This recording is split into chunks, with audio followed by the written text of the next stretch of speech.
Chaque année, depuis 14 ans aujourd'hui, la paroisse Notre-Dame de l'Assomption d'Oyo accueille dans son enceinte les familles Nguesso, Dira et Bongo Ondimba, ainsi que des amis et connaissances, des officiels et plusieurs autres personnalités pour la messe d'action de grâce en mémoire d'Edith Lucie Bongo Ondimba, fille aînée du président de la République, ancienne première dame du Gabon, décédée le 14 mars 2009 à Rabat au Maroc. Cette messe est célébrée le 10 mars parce que c'est le jour de la naissance de l'illustre disparu qui a quitté la terre des hommes à 45 ans. 11 heures, le président de la République, Denis Sassou Nguesso, et son épouse arrivent dans l'enceinte de la basilique. Suivi quelque temps après par la procession qui annonce l'entrée de Monseigneur Victor Abanyamoussa, archevêque de Ouando, pour l'office religieux. Dans la liturgie de la parole, c'est l'abbé Germain Potré-Yombo, curé de la paroisse d'Oyo, qui situe l'assistance sur le contexte de cette célébration eucharistique.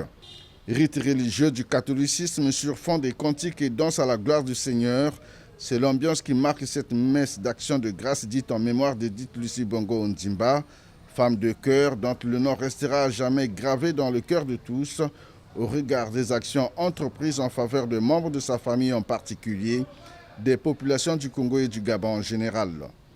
Dans son homélie, Monseigneur Victor Abanyamoussa a rappelé que l'obéissance à Dieu conduit à la vie éternelle et Edith Lucie Bongo Ondimba est passée de la mort à la vie. Jésus qui est Dieu ne trompe pas. De plus, il est ressuscité, vainqueur du péché et de la mort.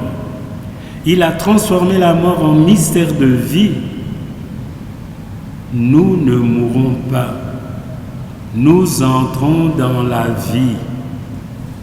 Comme l'affirme sainte Thérèse l'Enfant Jésus, je ne meurs pas, j'entre dans la vie, la vraie vie. La mort est devenue le pont qui nous permet de passer de cette vie si courte à la vie d'éternité bienheureuse. Et toi, Edith Lucie, notre sœur, le sang de Jésus versé pour toi, ne t'a-t-il pas déjà complètement lavé, purifié de tout péché, pour être encore en ce lieu de souffrance qu'est le purgatoire, où, vivant d'espérance, on sait déjà que l'on est sauvé. Signalant que la messe d'action de grâce en mémoire d'Edith Lucie Bongo Ondimba coïncide avec le 4e anniversaire de la dédicace de l'église Notre-Dame d'Assomption d'Oyo.